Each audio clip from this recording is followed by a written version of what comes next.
شيخي لهم الفاتحة. أعوذ بالله من الشيطان الرجيم. بسم الله الرحمن الرحيم.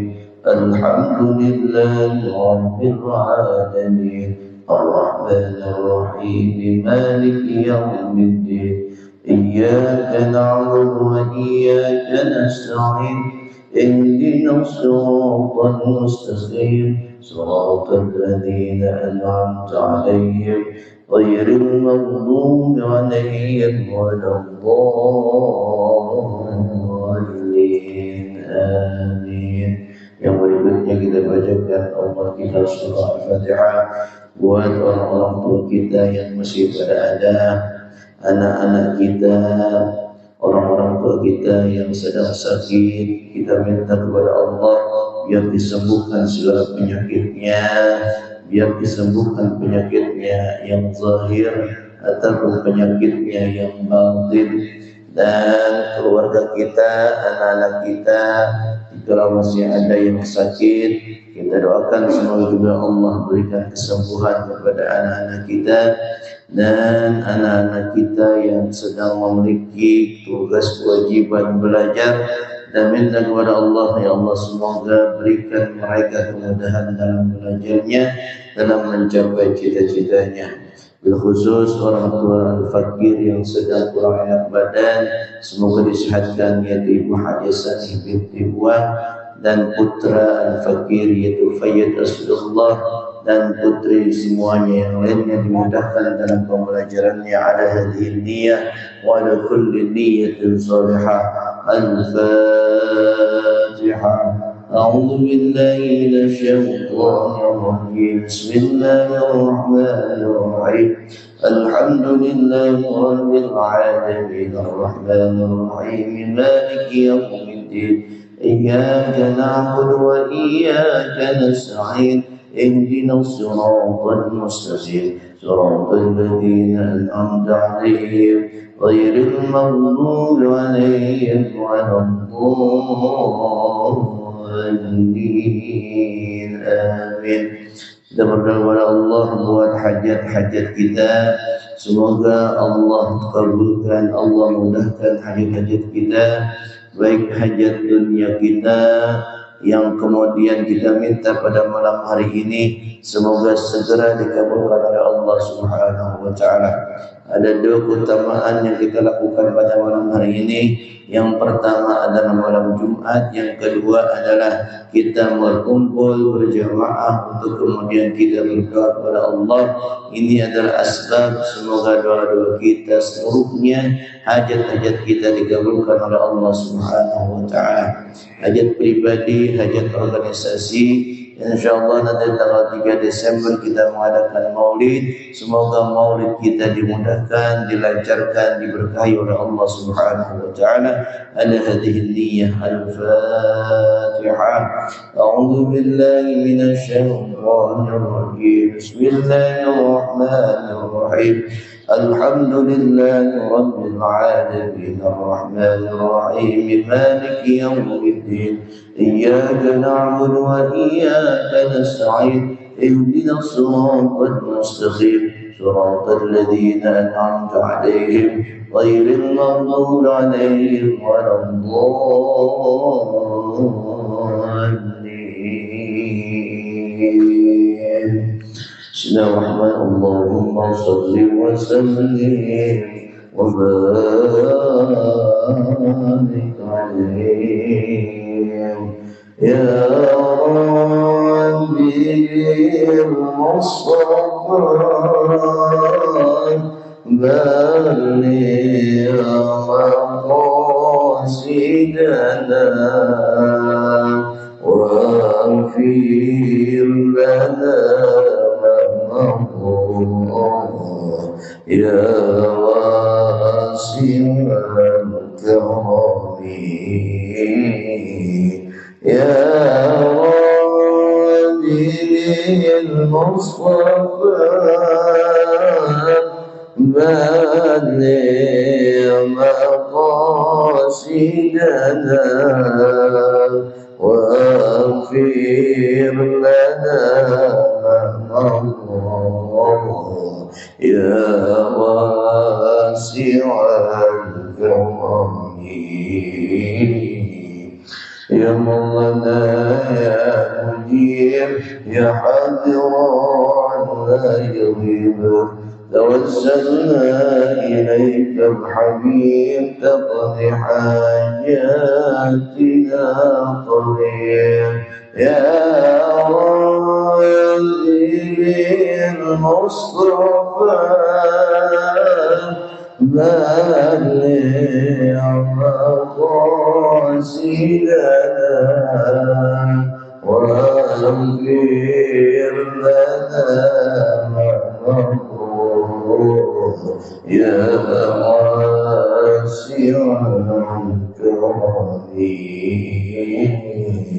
يا الله يا جواد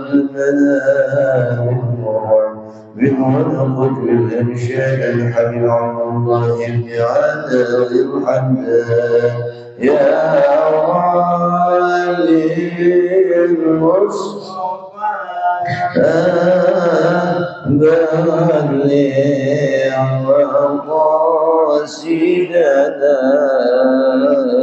واغفر لنا ما مضى يا واسع الكرم يا الله يا سبحاني جل لنا بالنور بالولد برباني سلطان الأولياء شيخ عبد القادر الجيلاني يا ربي بالمصطفى بلغ مقاصدنا واغفر لنا ما مضى يا واسع الكرم يا حنان يا منان زد لنا بالغفران بالولقة بالعرفان الحبيب علي بن أبي بكر وسفران يا ربي بالمصطفى بلغ مقاصدنا واغفر لنا ما مضى يا واسع الكرم يا الله يا ستار جلنا بالمختار بالولقد بالأخيار الحبيب الرحمن المحضر يا ربي بالمصطفى بلغ مقاصدنا واغفر لنا ما مضى يا واسع الكرم يا الله يا قدوس نجنا من كل وصف بالولي الشمس يسرات الحي عبد الله بن أبي بكر على إدراس يا ربي بالمصطفى بلغ مقاصدنا واغفر لنا ما مضى يا واسع الكرم يا الله يا رحمن جلنا بالمصدر بالولي الذي بالأخيان الحي عسى صانع المحال يا ربي بالمصطفى بلغ مقاصدنا واغفر يا واسع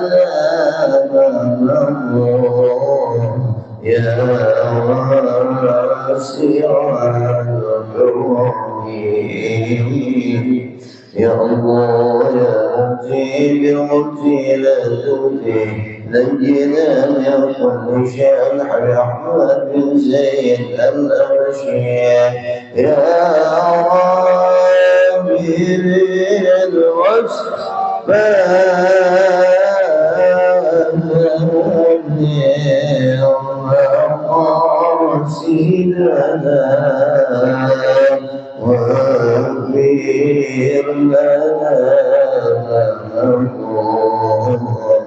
يا واسع الكرم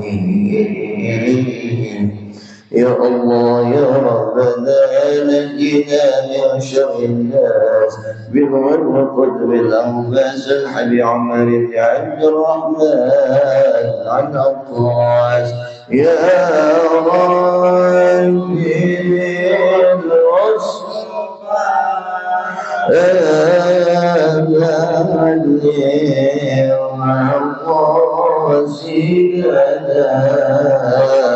واغفر لنا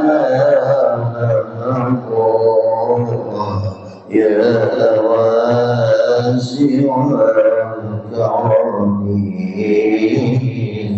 يا الله يا رزاق لنا الأدب بالونسيك العطاء الحبيب أحمد بن عبد القدير والسقوان يا ربي بالمصطفى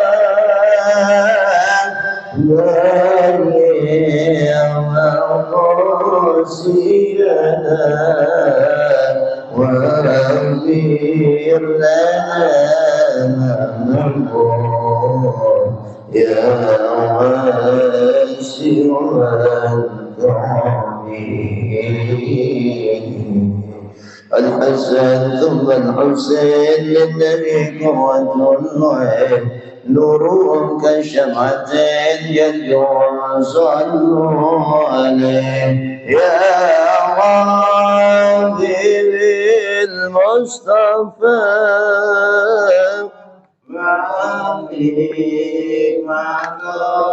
سيدنا واغفر لنا ما مضى يا واسع الكرم كلكم صلوا عليه صلوات الله عليه وينال البركات كل ما صلى عليه يا ربي بالمصطفى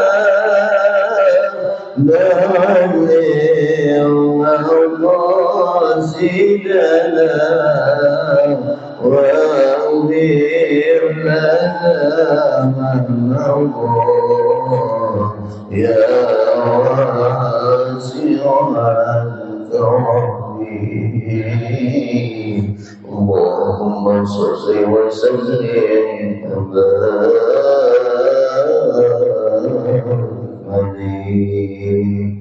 إلى حضرة النبي محمد المصطفى رسول الله صلى الله عليه وسلم وآله وصحبه الكرام والمسلمين الفاتحة. أعوذ بالله من الشيطان الرجيم. بسم الله الرحمن الرحيم. الحمد لله رب العالمين الرحمن الرحيم مالك يوم الدين إياك نعبد وإياك نستعين اهدنا الصراط المستقيم صراط الذين أنعمت عليهم غير المغضوب عليهم ولا الضالين آمين. وإلهنا وإله لا إله إلا هو الرحمن الرحيم.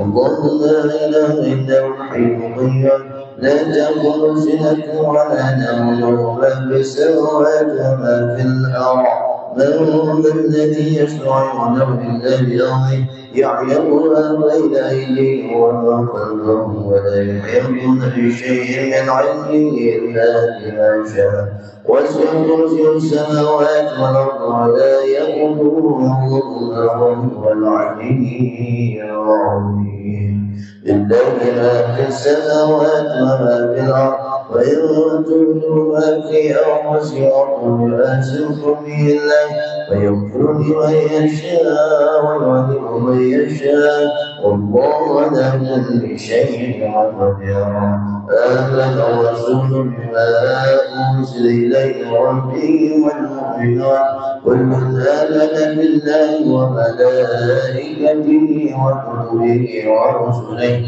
لا نفرق بين أحد من رسله وقالوا سمعنا وأطعنا غفرانك ربنا وإليك المصير لا يكلف الله نفسا إلا وسعها لها ما كسبت وعليها ما كسبت ربنا لا تؤاخذنا إن نسينا وأخطأنا ربنا ولا تحمل علينا إصرا كما حملته على الذين من قبلنا ربنا ولا تحملنا ما لا طاقة لنا به واعف عنا واغفر لنا وارحمنا واعف عنا واغفر لنا وارحمنا واعف عنا واغفر لنا وارحمنا واعف عنا واغفر لنا وارحمنا عنا واغفر لنا وارحمنا واعف عنا واغفر لنا وارحمنا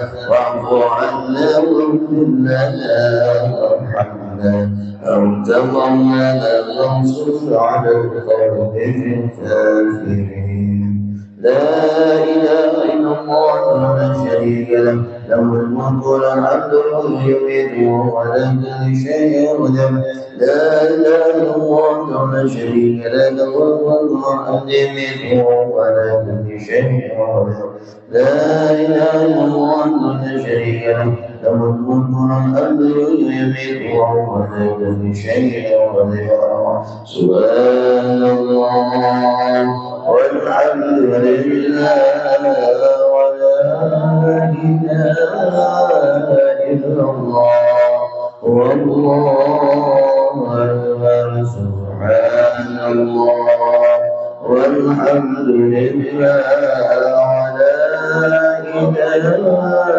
إلا الله والله أكبر سبحان الله والحمد لله ولا إله إلا الله والله أكبر سبحان الله وبحمده سبحان الله العظيم سبحان الله وبحمده سبحان الله العظيم سبحان الله وبحمده سبحان الله العظيم سبحان الله وبحمده سبحان الله العظيم سبحان الله وبحمده سبحان الله العظيم سبحان الله وبحمده سبحان الله العظيم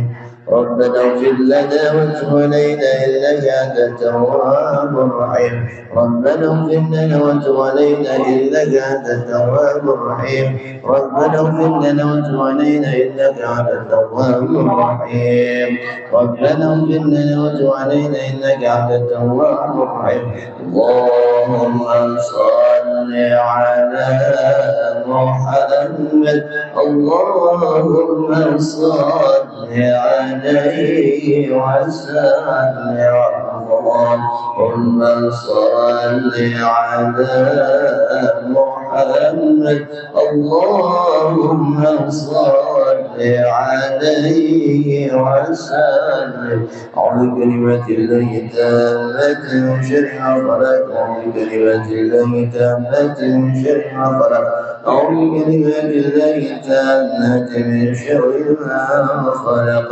بسم الله الذي لا يضر اسمه شيء في الأرض ولا في السماء وهو السميع العليم. بسم الله الذي لا يضر اسمه شيء في الأرض ولا في السماء وهو السميع العليم. بسم الله الذي لا يضر اسمه شيء في الأرض ولا في السماء وهو السميع العليم. رضينا بالله ربا وإسلام دينا محمد نبيا. رضينا بالله ربا وإسلام دينا محمد نبيا. رضينا بالله ربا وإسلام دينا محمد نبيا. بسم الله والأمر لله الخير وشر مشيئة الله. بسم الله والحمد لله الخير وشر مشيئة الله. بسم الله والأمر لله الخير وشر مشيئة الله. آمنا بالله واليوم الآخر والليل والظلماتنا والظاهرة. آمنا بالله واليوم الآخر والليل والظلماتنا والظاهرة. آمنا بالله واليوم الآخر والليل والظلماتنا والظاهرة. يا ربنا واعف عنا وهو الذي كان منا. يا ربنا واعف عنا وهو الذي كان منا. يا ربنا واعف عنا وهو الذي كان منا. يا ذا الجلال والإكرام اسعد دين الإسلام. يا ذا الجلال والإكرام اسعد دين الإسلام. يا ذا الجلال والإكرام اسعد دين الإسلام. يا ذا الجلال والإكرام اسعد دين الإسلام. يا ذا الجلال والإكرام اسعد دين الإسلام. يا ذا الجلال والإكرام اسعد دين الإسلام. يا ذا الجلال والإكرام أبش على دين الإسلام. يا قوي يا متين في الظالمين. يا قوي يا متين في الظالمين. يا قوي يا متين في الظالمين. أخبر الله المسلمين شرب وشفى الماضي. أسأل الله المسلمين شرب الله شفى أسأل الله المسلمين شرب الله شفى الماضي. يا علي يا كبير يا عليم يا قدير. يا سميع يا بصير يا لطيف يا خبير. يا علي يا كبير يا عليم يا قدير. يا سميع يا بصير يا لطيف يا خبير. يا علي يا كبير يا عليم يا قدير. يا سميع يا بصير يا لطيف يا خبير. يا فريان يا شعور يا مدامي يا بالرحم. يا فريان يا شعور يا مدامي يا بالرحم. يا فريان يا شعور يا مدامي يا بالرحم. أستغفر الله رب البرايا. أستغفر الله من الخطايا. أستغفر الله رب البرايا.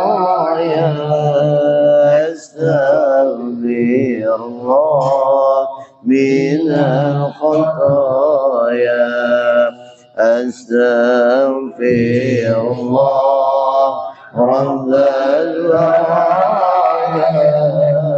أستغفر الله من الخطايا. أستغفر الله رب البرايا. أستغفر الله من الخطايا. لا إله إلا الله. لا إله إلا الله. لا إله إلا الله. لا إله إلا الله. لا إله إلا الله. لا إله إلا الله. لا إله إلا الله. لا إله إلا الله. لا